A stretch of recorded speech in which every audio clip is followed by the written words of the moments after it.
नमस्कार. शिलाई बाय श्रावणी या यूट्यूब चॅनलवर आपलं स्वागत आहे. मागील व्हिडिओमध्ये आपण 28 आणि 30 इंच चेस्ट असलेले कटोरी ब्लाऊजचे पेपर कटिंग पाहिले.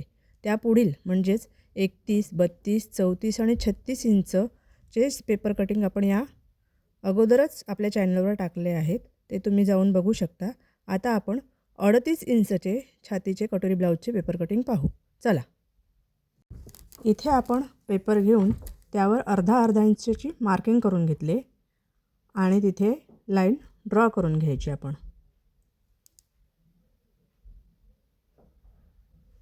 इथे आता अर्धा इंचची लाईन ड्रॉ करून घेतली मी.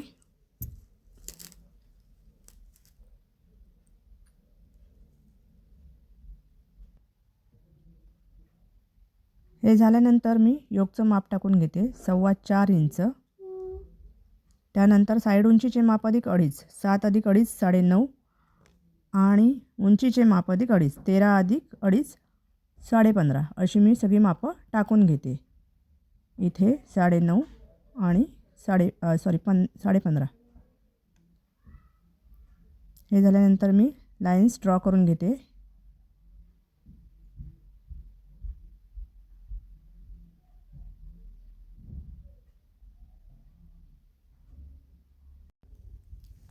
हे झाल्यानंतर आपण लाईन ड्रॉ करायची आहे. इथे मी लाईन ड्रॉ करून घेतल्यात. त्यानंतर मी आता त्याच्यावर मापं टाकते. इथे 3 इंच मी योकचं माप टाकले आणि लाईन ड्रॉ करून घेतले.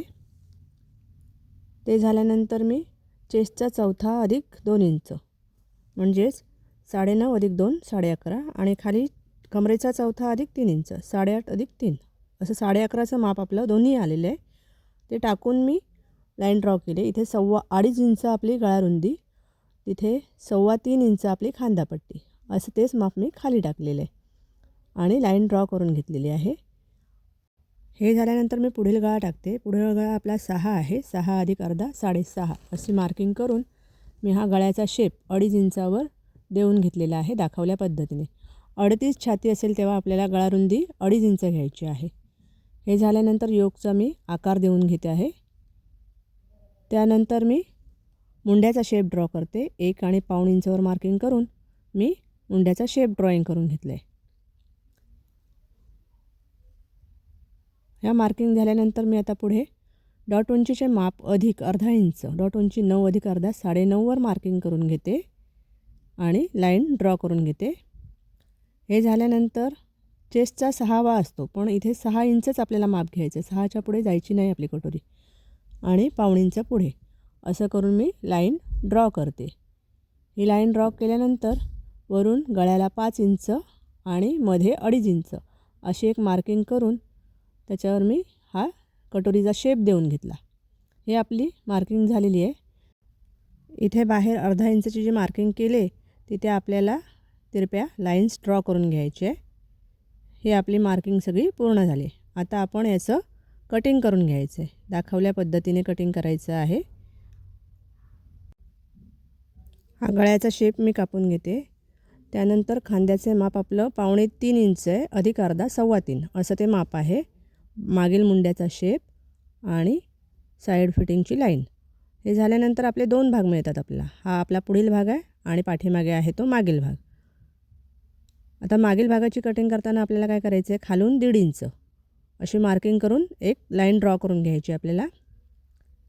ते झाल्यानंतर साईडचा जो अर्धा इंचचा आहे तो पण कापून टाकायचा आहे आणि मागील गळा आपला 8 इंचावर मार्किंग करून आपल्याला पाठीमागच्या गळ्याचा आकार देऊन घ्यायचा आहे आणि तो कापून घ्यायचा आहे. अशा पद्धतीने मी स्क्वेअर ड्रॉ करून त्याच्यावर आकार देऊन घेते आणि आपली ही मागील भागाची कटिंग होते. ही आता ही 1.5 इंचची लाईन, त्यानंतर अर्धा इंच आणि आपला हे मागील गळ्याचा शेप.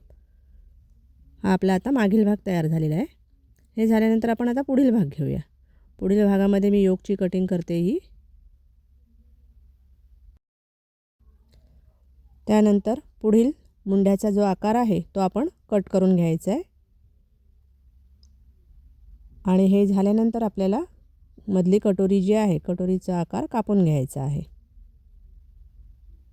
हे कापून झाल्यानंतर आपल्याला साईड पीस घेऊन खालून दाखवल्या पद्धतीने 1 इंच वर अशी मी मार्किंग करून घेते आणि लाईन ड्रॉ करून घेते आणि ते आपल्याला कट करून घ्यायचं आहे. त्यानंतर योकचा जो 1 इंचचा भाग आहे तो आपल्याला कट करून घ्यायचा आहे साईडला.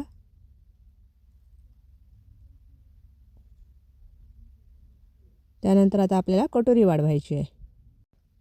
कटोरी वाढवताना आपण जी ड्रॉ केलेली कटोरी आहे ती दुसऱ्या पेपरवर घ्यायची आहे आणि टाचणी पिनच्या माध्यमाने सिक्युअर करून घ्यायची आहे. त्यानंतर 1 इंच खाली, 1.25 इंच बाजूला दाखवल्या पद्धतीने मी मार्किंग करून घेते आणि लाईन ड्रॉ करून घेते आणि कटोरीचा आकार खालून आकार देऊन घेते आणि साईडनेही कटोरीचा आकार देऊन घेते. हा आकार दिल्यानंतर मी ज्या अशा पद्धतीने आहे दिलाय आकार त्या पद्धतीने मी कापून घेते. 38 इंचला आपल्याला जो कटोरीचा टक्स असतो तो 2.25 आणि 2.25 असा असतो. ही झाल्यानंतर आपली ही कटोरी वाढवून झालेली आहे. हा मागील भाग आहे आपला, साईड पीस आहे कटोरी आणि योक. धन्यवाद.